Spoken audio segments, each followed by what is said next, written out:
Greetings, beloved Calvary family. I'm so glad that you joined me for this video.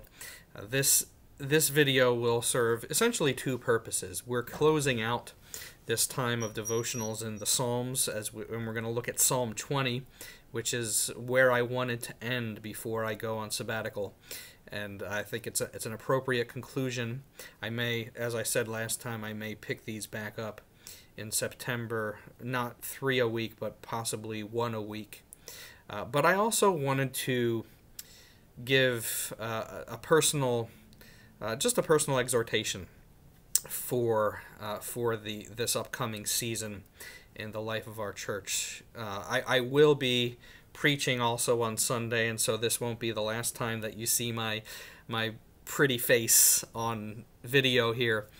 But this time affords the opportunity to be a bit more personal with you.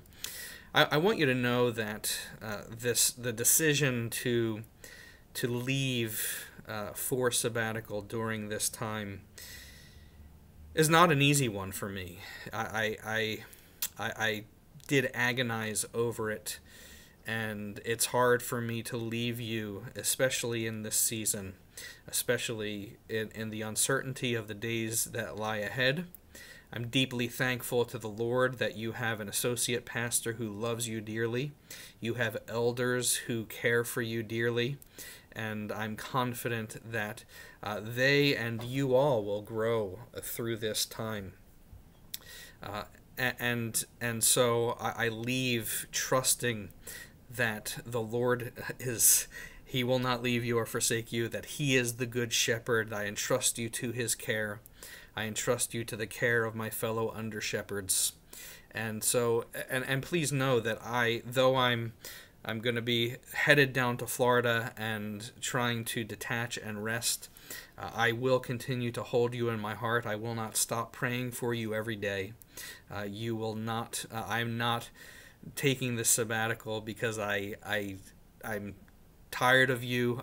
I miss you deeply, and it's so hard for me to leave at a time where I haven't seen your faces, except those of you whom I've met with via Zoom over the past few months. I haven't seen your faces, haven't participated in worship with you in 3 months, and so it's difficult. So please pray for me as I will not stop praying for you, and know that your elders and Pastor Angel are here to care for you, to love you, to serve you. And so if you have any needs at all during these next few months, be in contact with your elder. If you have any particular pastoral needs that you need to be in touch with a pastor, be in touch with Pastor Angel.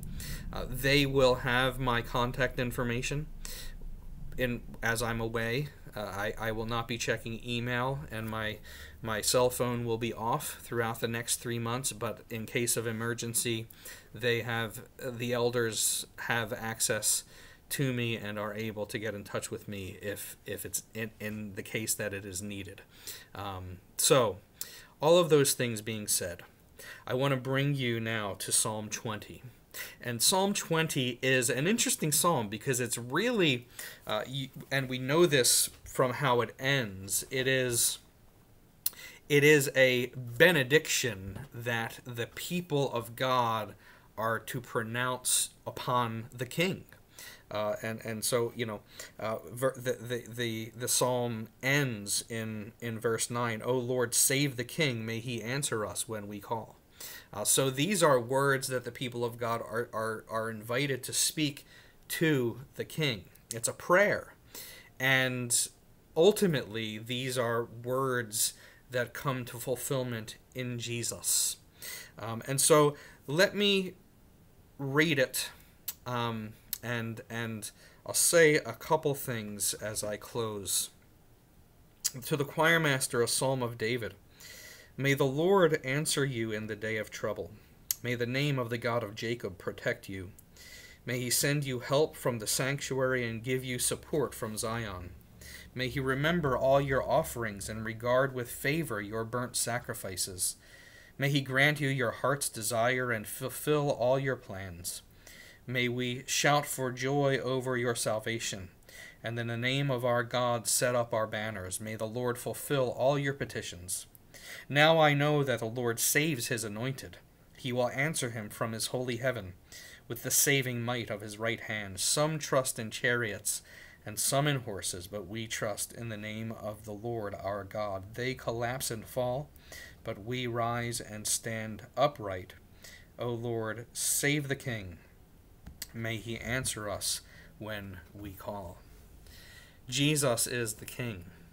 Jesus is the one whose offering and whose sacrifice will be remembered throughout the ages and for all time. He now stands in the presence of God as the once-for-all sacrifice for our King, for our sins, as both our King and our great priest. Jesus is the one in whom all of these things come together.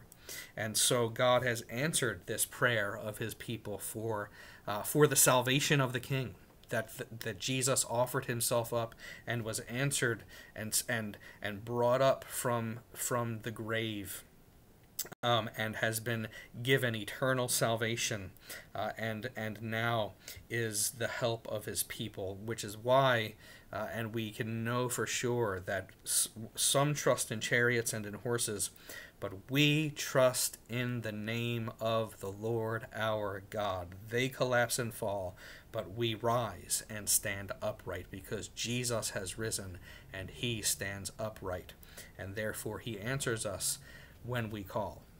And so it's a very appropriate ending for these devotionals as we enter into the next few months. Who knows what lies ahead? You've received in this email a guideline that the session put together very carefully and through much painstaking discussion and prayer and research and talking and looking and thinking, a detailed plan for the next upcoming months. But who knows what lies ahead? We take heart in this, that we know the one who does know. We don't know, but our God knows, which is why he provides for us much greater comfort than any chariot or horse or earthly power ever could. He is our help and our shield. And so I want to encourage you, beloved, as I leave for a few months, that God does not leave you or forsake you. And even as I may be absent in body, I will be present with you in spirit, as I will not stop praying for you.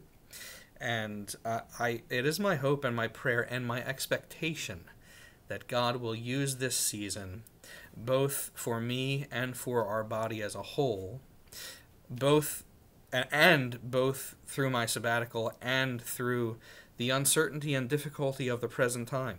It is my expectation and my firm hope that God will use this time for a good purpose, and that and I'll say this more about this on Sunday in my sermon, but what a glorious thing it would be for God to use a time of isolation and separation as the time when he would build greater and deeper love and unity among us. So let us all pray together for that end, and pray for me as I pray for you. And I cannot wait to see you again, and I trust that I will in the Lord's good time. And I'm hoping that that's the first Lord's Day in September 6th. I will not forget it. Or if you're away for Labor Day weekend, then September 13th. God bless you. The Lord be with you. I love you. My family loves you, and see you soon.